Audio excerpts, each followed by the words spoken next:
Oi, Beto!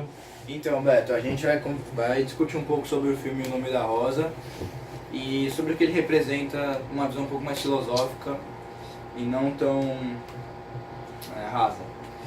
E a gente quer discutir porque, tipo assim, o padre, lá o monge Guilherme e o seu aprendiz foram para um monastério. A gente quer, tipo, analisar mais profundamente o que o monge significava e o que aquele monastério significava. Então, vamos começar essa reflexão com um pouco, discutindo, falando um pouco sobre o que eles eram. Bom, era um lugar que era muito fechado com ideias, como eu posso dizer? Sim, muito religiosos. Muito religiosos. Daí eles acreditavam. E aí eles chegaram e queriam implantar uma ideia nova. Não é? Eles queriam apresentar uma ideia nova. Tipo, durante os assassinatos. Que era? Qual era a ideia? O meio da razão. Eles queriam pensar. O homem pensar e não enxergar tudo por causa de Deus. No monastério eles pensavam que todos os assassinatos eram por causa do diabo. Só que na verdade era um cara que estava matando eles. Daí o monge lá chegou e falou assim, pô, não é o diabo não, tem um cara fazendo isso, vamos estudar. Ele queria achar um meio e não ser explicado só por Deus. Ele queria achar uma lógica. Exato. Então, o padre representava o renascentismo, que é a ideia do antropocentrismo e do humanismo, que tipo, não é só, ele não dava razão a todas as coisas a Deus, por exemplo. Tipo, o monastério em si se relacionava, tipo, passava a ideia de que tipo, qualquer coisa era relacionada a Deus, até os assassinatos, como eles disseram. E, tipo, por exemplo, o cara lá morreu, não, foi o demônio. Não, o padre, já lá, o monge, já falava, não, pode ter acontecido uma série de fatos. Que eu lembro, eles já se benziam.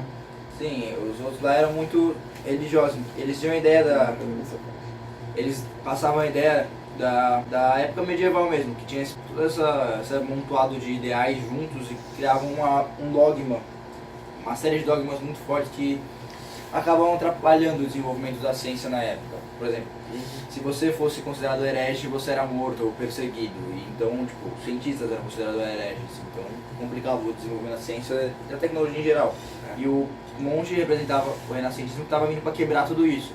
Tanto que ele descobre várias verdades sobre o monastério, tanto quanto aquela mulher que se prostituía os padres, quanto os milhares de segredos e mortes que eles tinham lá. Livros proibidos que eram envenenados.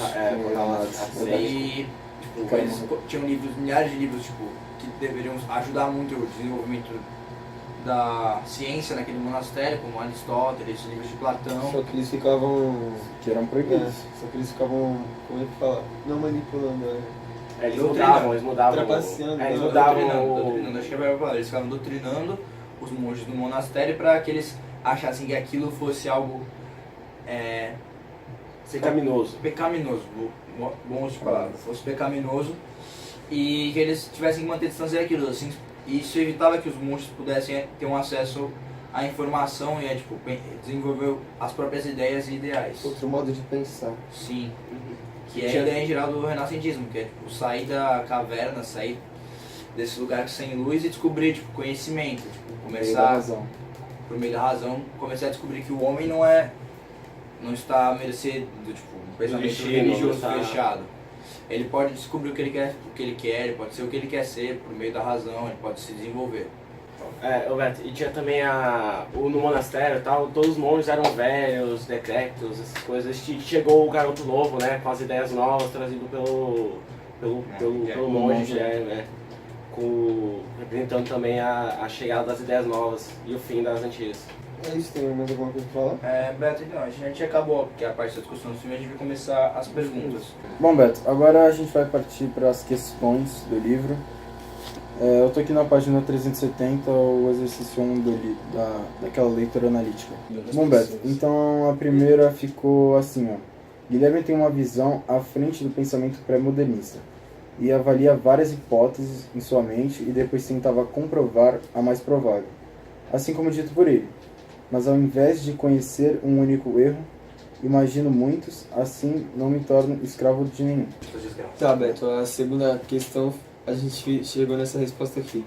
Porque a ciência era vista como algo profano, já que na época a igreja era muito influente e poderosa. Ela afirmava que suas verdades eram incontestáveis e certas, Então elas eram certezas. Então não tinha muito o que falar sobre as verdades da igreja. Então, Beto, a resposta da terceira ficou assim, ó. No sentido de que ele avalia e tenta confirmar várias hipóteses em sua cabeça antes de estatizá-las como verdade. Então, Beto, eu vou dar a pergunta 1 da página 371. Vou dar a resposta, no caso. Era uma ciência mais teórica do que prática, devido à falta de tecnologias, e também era muito limitada pela igreja e seus dogmas. Tá. Bom, Beto, agora eu vou pra 2 da 371. Então a 2 ficou, pois foram os predecessores das descobertas renascentistas. Tá. A 3 ficou assim, Beto. A tradução de vários textos e estudos vindos do mundo todo, incluindo obras de Platão, desenvolvimento da geologia, geografia e astronomia. A 4 ficou assim, ó. O começo do desenvolvimento de uma forma de pensar mais aberta, aprimoramento da medicina, geografia, geologia e outras ciências, início da separação do Estado e da religião. Eu vou dar a questão 5 agora da página 371. Pois ele foi um dos grandes discípulos de Averroes. Todavia, eles pensavam diferente, já que São Tomás de Aquino usou seus conhecimentos para ser um dos criadores da patrística. Eu vou ler também. A tradução dos textos de Platão e de outros filósofos, entre outras coisas, com o desenvolvimento de várias áreas da ciência, como a geologia, a geografia e a astronomia. Bom, Beto, e a 6 ficou assim. A influência no século XVIII e no XIX, onde basicamente poderes políticos do Papa são irrevogáveis. Tá, Beto, eu vou falar 8 agora. Os principais representantes eram Robert Grosseteste, Roger Bacon e William de Ockham. Eles foram os mais importantes para o desenvolvimento da metodologia científica. Então, Beto, essas foram as perguntas que você fez. E agora a gente vai ter a discussão da pergunta 9, que era o seminário sobre os fundamentalismos religiosos. Fundamentalismo religioso tipo, é uma coisa, é uma ideia, são um conjunto de ideias, no caso, baseadas nos fundamentos de uma religião. No caso aqui que apareceu, quando a gente pesquisou, Beto, foi tipo a questão do que são fundamentos que são contrários à ideia da crença modernista, da religião modernista, que eu não lembro onde é que apareceu isso, e que são baseados em alguns fundamentos. Eu achei 5 que eu vou citar pra você agora, quais são os 5 fundamentos que eu achei. O primeiro, São tipo. primeiro então, deles Marco, será que é tipo. Não pode contrariar a religião, é isso que é? você não pode contrariar os fundamentos. Fundamentalista Mas você é pode, uma... tipo, é aquela pessoal de radical que vai lá e bate os outros. Fundamentalista é não uma pessoa que tem que seguir, tipo, a risca, a religião. Ele tem que seguir a risco dos mas fundamentos ele não estatizados. obriga os outros a seguir também, né? Não, às vezes Não, ele mas tenta ele tem que doutrinar. seguir. Às vezes ele tenta doutrinar e tipo, falar que a religião somente a dele é a certa e tenta tipo, impor isso às pessoas.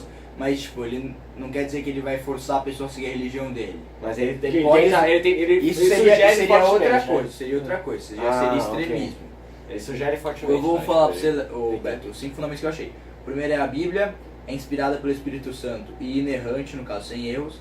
O nascimento virginal de Cristo, a morte de Cristo para a redenção do pecado, a ressurreição de Cristo é a realidade histórica dos milagres de Jesus. Esses foram os 5 fundamentos que eu achei que, de acordo com o que é fundamentalismo, eles não poderiam ser contrariados de maneira alguma. São ideias que se você pretende entrar naquela religião, você tem que ter como fundamento na sua vida e não pode contrariar essas ideias em momento algum. E, em geral, essa é o que a gente, tipo, essa definição que a gente achou sobre o Se eles eram fundamentalismo. perseguidos, como é que você vai entrar numa religião se os caras... Como assim? Você falou que eles eram perseguidos. Quem é perseguido? Os caras, o Bernardo falou que eles eram perseguidos. Não, mas ele ele- fez uma confusão entre extremismo e fundamentalismo. Ah, tá. Extremismo é quando, por exemplo, os radicais extremistas, muçulmanos, se explodem para matar pessoas porque eles creem que elas estão erradas. O fundamentalismo é aquele cara que tipo, você falar que Deus não existe pra ele, vai ficar irritado e começar a debater com você. Entendeu? Esse seria o cara Você. fundamentalista. Eu Tá. fiquei irritado porque eu sou fundamentalista. Então. Então, assim, tipo isso. Bem, essa foi a definição que a gente achou. E é isso, Beto. É isso, Valeu aí, agora... Boa semana pra você e falou. Agora aquela musiquinha de fim.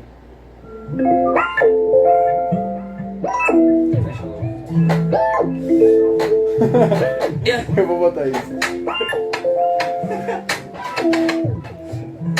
Você coloca, você quer ver? Tá, Beto. Fala, vai.